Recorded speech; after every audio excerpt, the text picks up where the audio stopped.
going to read a few verses here.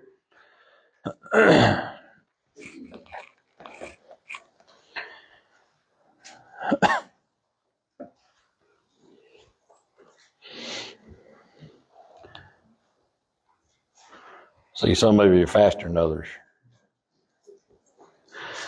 Well, I'll start off with this, kind of kick your mind in gear. All right, you got to watch people who wear glasses. They paid to see you. Right. I know, dun. Right. Anyway, my wife's just shaking her head at me like she generally does. It's okay. I'm used to that. She ought to be used to me by now, too. But anyhow. Isaiah chapter 37. I'm going to read about 6 verses here. 7 verses. Starting in verse 14. And Hezekiah received the letter from the hand of the messengers and read it. And Hezekiah went up unto the house of the Lord and spread it before the Lord. Now, see, Hezekiah did the right thing. All right, he did what was right in the sight of the Lord. It says that in the Bible. And he has felt burdened here to do so. And Hezekiah prayed unto the Lord, saying, now listen to this prayer. O Lord of hosts, God of Israel, that dwellest between the cherubims, thou art the God, even thou alone, of all the kingdoms of the earth. Thou hast made heaven and earth. Incline thine ear, O Lord, and hear. Open thine eyes, O Lord, and see. And hear all the words of Sennacherib, which hath sent to reproach the living God. Of a truth, Lord, the kings of Assyria have laid waste all the nations and their countries, and have cast their gods into the fire, for they were no gods, but the work of men's hands, wood and stone. Therefore they have destroyed them. Now therefore, O Lord our God, save us from his hand, that all the kingdoms of the earth may know that thou art the Lord, even thou only. Well, funny thing is, I was studying this up, I realized that the exact same words are written over in 2 Kings chapter 19, verse 14 through 20. Okay? And if y'all didn't know that, it is there. Or 14 through 19, excuse me. There's one verse there, more in Isaiah than it is in 2 Kings, but all the words are exactly the same. They combine verse 14 and 15 over in the book of Kings. Okay? Just a little information there for you. Some of you may already know that. Good for you. But I want to go in and focus on kind of what I've preached many things on in the past, especially here recently, how big our God is. Like I said before, if you don't make God big in your life, you won't know God. All right? Just hands down. So I want to focus on one particular thing, and that's the eyes of God. God sees everything. We know this, been taught many times, been preached on many times. So I'll give you a little bit of information about our eyes. Some of you may already know. That's the reason why I started out with a little comical there that I gave. That's interesting. The eye gathers information about light. Okay? I've already said this before. It converts this light into coded signals by retinas. The retinas have rods and cones, several thousands of them. The rods are highly sensitive to light and dark. They're used for night and the peripheral vision. Interesting, right? Cones detect color and fine detail. Now, for all those out there that are atheists that believe in evolution, how can evolution get something like this detail so right? It's impossible. Just hands down. I don't say how they can come up with it, what they believe in. It'd be a lot harder to believe in than what we believe in. So we see this. Every human eye is unique, just like a fingerprint. So your eyes are totally different than my eyes. Not only that, even the left eye is different from the right eye. Of the same person having different iris patterns, the iris is the colored portion of our eye. And the eye is the fastest healing organ in our body. Amazing, right? You can get a little scratch in your eye. Oh, yeah, it's going to hurt. but that thing will heal up within 24 to 48 hours. Amazing. You'd almost think God made us, right? Sure do. Why is that? So we can go off and read His Word. He said, well, those people, there are some people born blind. You're right. But they make Bibles for them too. It's called Braille. Man tries to go off and explain so many things away from God. But everything we have, everything we do, we say, we go, places we go, things we see, point to our Creator. And He is the only Creator. Man cannot create anything without God. So we see this here. But now that I've given you a little bit of facts about your eyes, some of us need correction. I'm talking to me to see y'all better. Sometimes I wish I didn't. But that's my own nerves. Up here, wish I was kind of blind, but that's there. But as we see here in Hezekiah's prayer, and Hezekiah had two prayers, one for this instance, another time for a little bit later on, whenever he was asking God for healing of his flesh. But here in this prayer, let's take a look at it and dive into it a little bit. As we know, as I already said, Hezekiah received a letter from the hand of the messengers. And this letter was about Sennacherib, the king of Assyria, coming in, and they was going to dominate Israel. They're going to take them over. Hezekiah, he didn't know what else to do but go to God.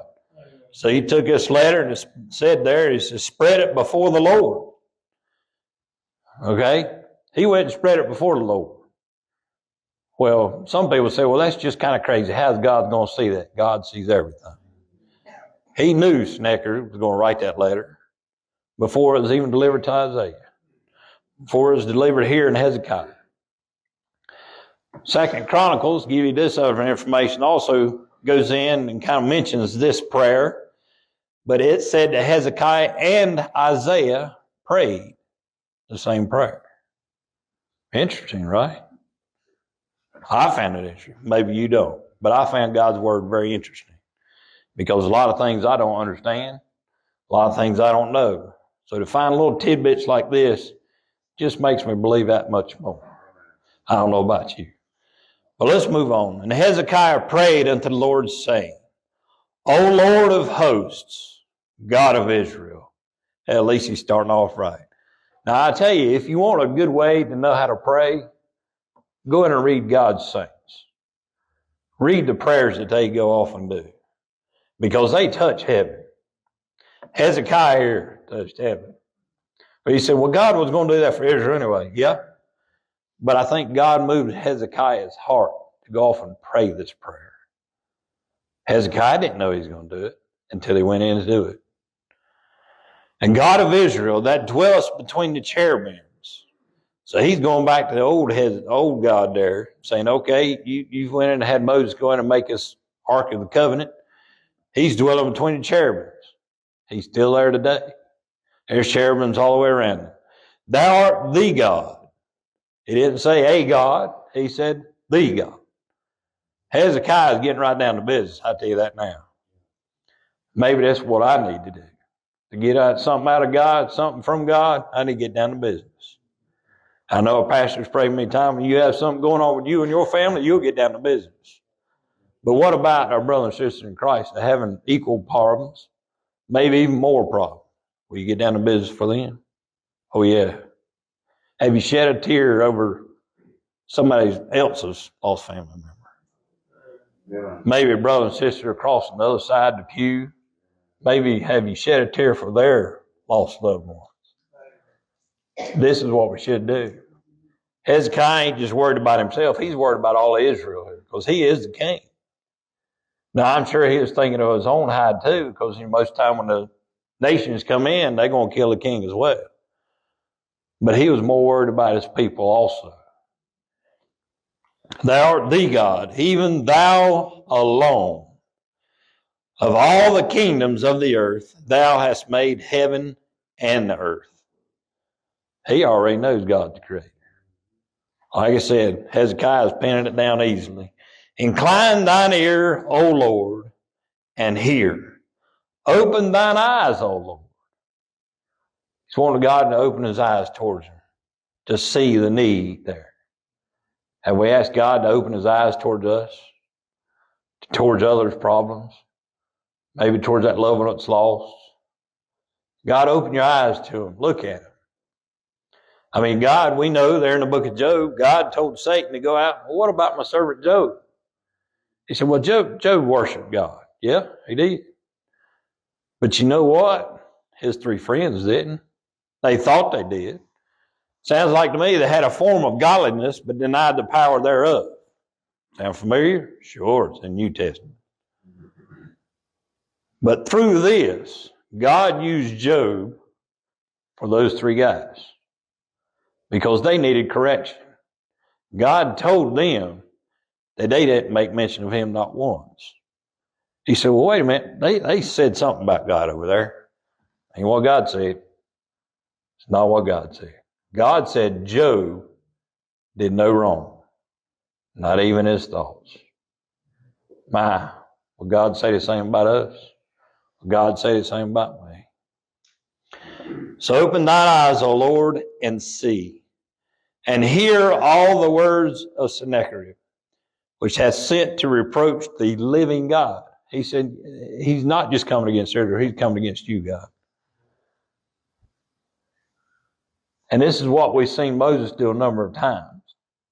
Over there, when they come across the Red Sea on the other side, when the Israelites started murmuring against God, Moses was upset with them too. God said, maybe I'll just wipe them off and start over with you, Moses. Moses said, God, don't you think the Egyptians would say you rescued a people and then destroyed them? He said, for thy name's sake, keep the people. Moses said, take me, leave the people alone. That's sacrifice. And that's sacrifice of praise. That's what Moses was doing for his people. He wasn't doing it for himself. He's doing it for the people. And what did Moses say? What did God say about Moses? He's a preacher. It was his. He moved against Moses, towards Moses. Of a truth, Lord, the kings of Assyria have laid waste all the nations and their countries. Like I said, Hezekiah just knew for sure that they were going to be defeated. They're going to be wiped off the face of this earth. And very well, I'm sure they probably would have. But God. But God. I don't know if y'all know this, but that ain't but 6 letters. 2 words, 6 letters. But God. How simple that is. This is why God has wrote his word, penned his word down through all these writers. And it's so simple that we as humans fall over it on a daily basis. And I'm right there with you. I'm probably more so than a lot of you. I have a hard time. I trip over a lot of times. But you know what? But God. He still cares. He knows what we're made of. He knows where we're going.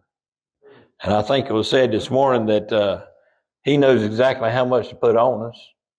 Sometimes I disagree. But you know what? He does.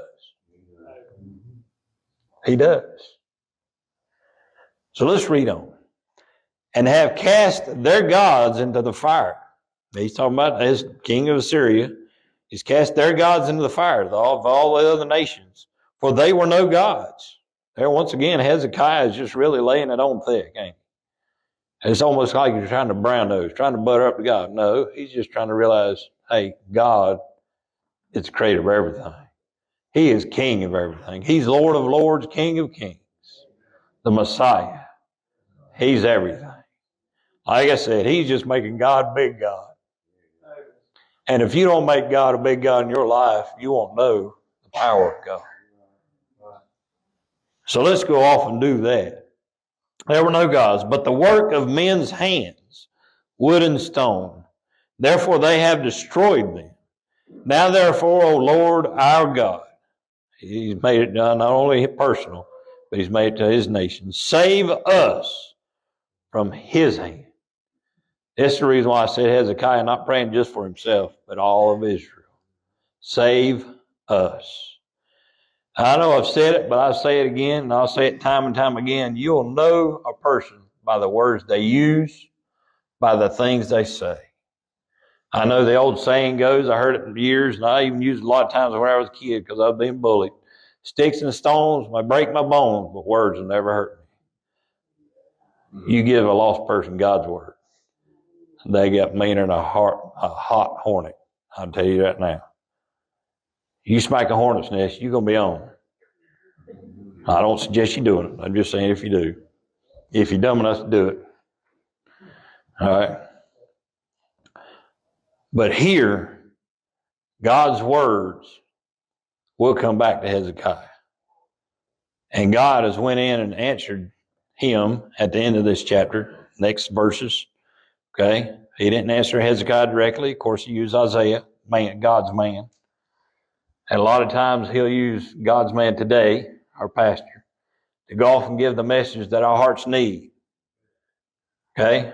Why does he do that? Sometimes I'm hard of hearing. Just tell you that right now. All right? My wife ain't listening anyhow, so it don't matter. But, so we see through this, Hezekiah got down to business. Hezekiah saw God, and he wanted God's eyes to look upon him. He wanted God's ear. So he can go off and ask what he needed to. And whenever a child needs something from the parent, they don't go to the neighbor down the road for it. They go to the parent, hey, Ma, can I have this? Hey, Dad, can I have this? I mean, that's just what they do. That's all they know to do. And they come up asking, truly believing they're going to get it. Now, a lot of times parents say no, but that's for the kids' own good. But we'll see here, as I've already said, we're looking at the eyes of God. So I want to go in and look towards the eyes of God. What are we going to see in the eyes of God? All right, the first mention of God seeing is in Genesis chapter 1, verse 4. Very beginning. God went in and created the heavens and the earth, and he said, I saw that it was good. All right. Now, we see here that he said it on the first, the third, the fourth, and the sixth day. The sixth day he saw that everything was very good. God saw this. So for God to see this, he has to be able to have eyes. I know that's hard philosophy there. But for him to be looking at it as well. He loved his creation. All right? Much like you love your children. You had a hand in. So we'll see here the eyes of God will find favor. 2 Samuel 15:25. You can find favor in the eyes of God. Proverbs 3:4. You also find favor in the eyes of God. God sees everything. A lot of times I like to forget that. I know y'all don't. Y'all got your halos nice and purdied up tonight. And I appreciate that. It helps me out a lot. But God sees everything. Not only that, is he sees the stuff that we think he don't see. I won't stay there very long, I promise you. And the thing there is, a lot of times is we think God's looking at us because we go off and do something really miraculous. Hey, Lord, I went off and I witnessed that lost person over there today at work. Well, we want a pat on the back, right? I mean, it's good that we do, if you do. But God will see the small stuff that we do as well. And that is, maybe you just go off and maybe you're riding to work or something, or just hanging out around the house, and you just start thinking about God. He'll see that as well. Because who do you think put that little thought in your head of how good God is to you? It was God. Now, I've kind of become a little bit leery of it because most of the time whenever that happens to me is something, I get bad news coming up. But I'm not saying this for you. It's just I'm looking out for that. But what I generally tend to do is say, okay, Lord, thank you. Help ease this burden getting ready to come along. Because you never know what it is. You never know what it is. But things are small in the sight of God because He is such a big God. Things to us could be just, it feel like a marble. You're trying to swallow a marble by golf ball size. But God, He's created these old bodies. He knows what it's like to be in them. He sent His Son down here, God in the flesh, wrapped up, knows exactly how it's going to feel when we go through things. So he don't know exactly how I feel. He does. Because sometimes he'd went through a lot more than we have. I've never been beaten to the point of death. Thankfully, I probably asked for it a lot of times, but I've never been there. But in the sight of God, our problems can be so little. They're big to us. Oh yeah, they're big to us. You take that little kid, young families that have little kids, they go off and they get hurt, they'll fall and they bump their knee, they won't even scratch it, and they're just screaming like just wild dogs or something. You think they're dying, right? I'm sure y'all have already experienced that. But you're okay. It's a little thing. Well, God's the same way. So yeah, you got bad news, but it's okay.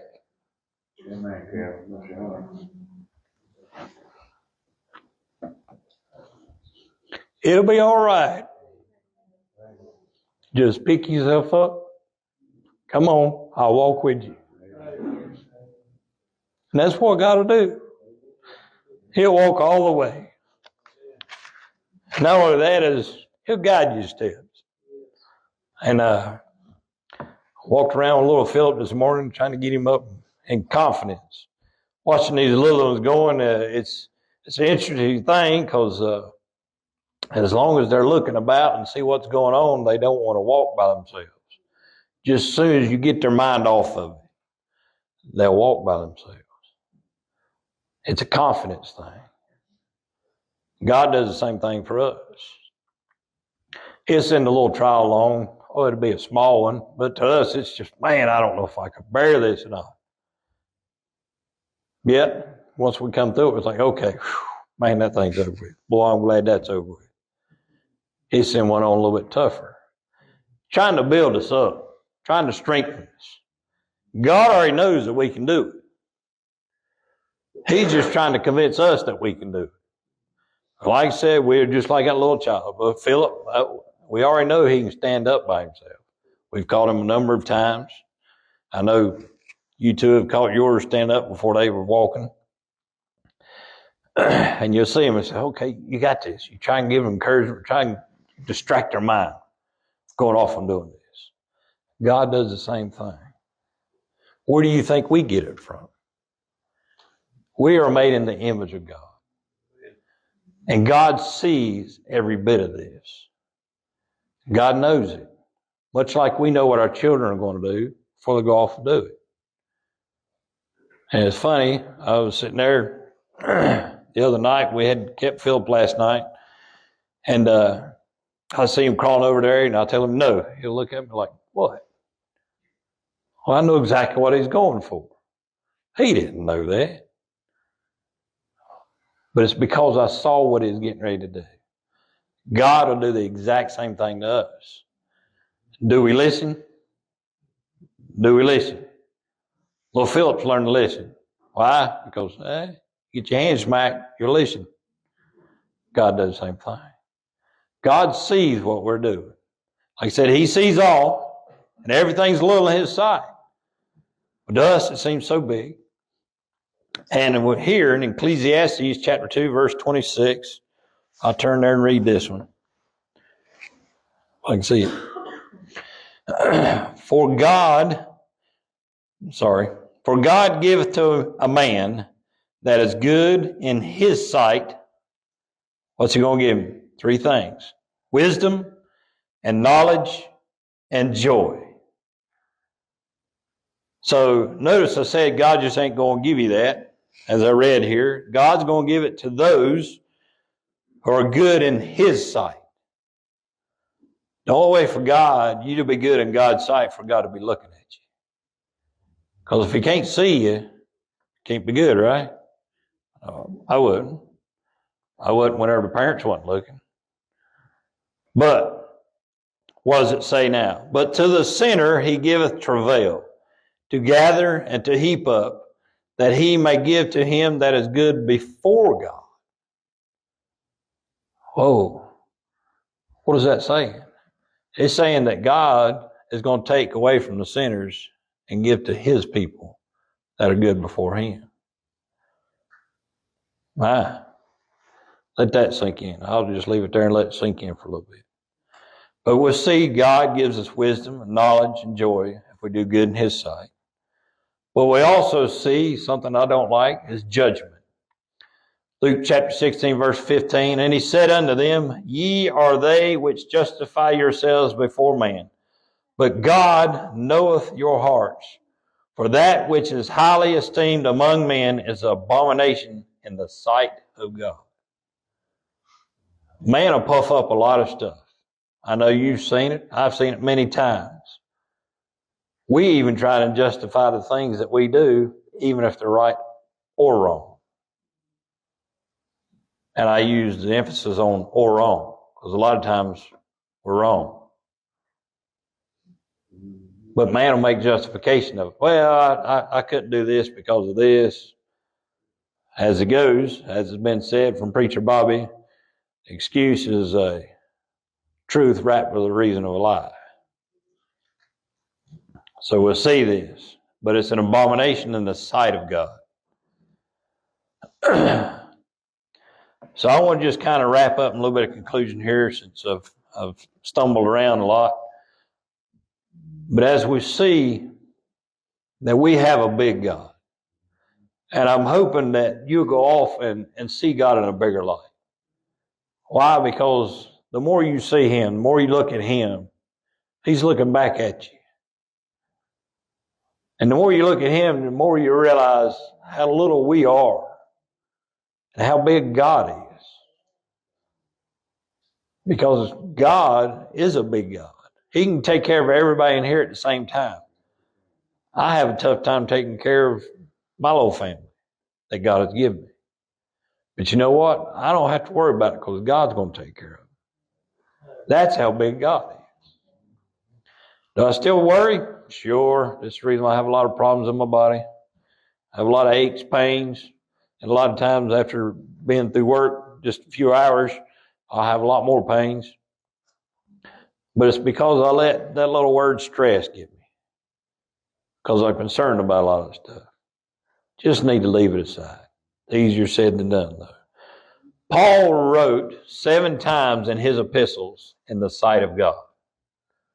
So if Paul thought it was important to write it, maybe we ought to be looking towards the sight of God. In 1 Peter chapter 3, verse 4, I'll kind of conclude with this.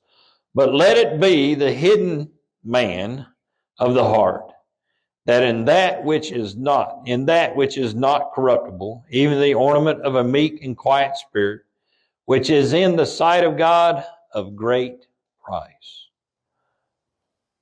So we see here how to be good in God's sight. We need to be not corruptible, even the ornament of a meek and quiet spirit. Now, I know for some of you it's a little tough. I'm talking to me as well. I promise you that. You say, well, you're always meek. Okay. I'm glad you haven't angered me. That's all I say. But we're supposed to have a meek and quiet spirit. There's the difference. Now we can go off, and if we let our natural selves show forth, the spirit will not come forth. But if we let God use us, we will be meek and quiet. This is the tough part. But God can use us. All we have to remember is we're nothing more than a vessel. Now, the vessel doesn't put what's in the vessel, correct? I mean, maybe my thinking's wrong. The vessel also doesn't pour out what's in the vessel. It just sits there. I mean, how many times have you seen the cup on your counter just decide to dump out the material that's in it? No. Now, the person that may have used it may have set it on an uneven counter surface or whatever, or, something knocked it over. But that vessel had nothing to do with its environment. We are God's vessels. As Christians, we are God's vessels. We can do nothing, and we have put nothing in us. So how can we take away from it? We can't. It's that simple, right? I know I've went over a bunch of his head. It went over mine too until I thought about it for a while. So if we're God's vessel, let Him use us. Don't let us use us. Think of that one. So make God big in your life and realize the sight of God can be a good thing. Can be bad also, but it's only going to be bad if we're doing bad. Just like the kid, they know when they're doing wrong because they go over there to that and say, oh, okay. They look back and then go off and do it. They know they're doing bad. We're the same way towards God. We'll know when we do bad. We'll know when we're doing bad. So look out for the sight of God, but look towards the sight of God. Just as Hezekiah said, look unto me, Lord. Look and see what Sennacherib has done, what he's wanting to do, and help us, Lord. Save us. I'll leave with that, Pastor. Thank you, church.